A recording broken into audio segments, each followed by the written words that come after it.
Let's open it.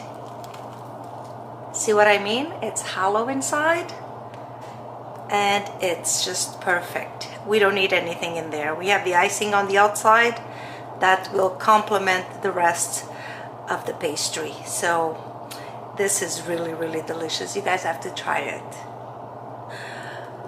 Can't wait, guys.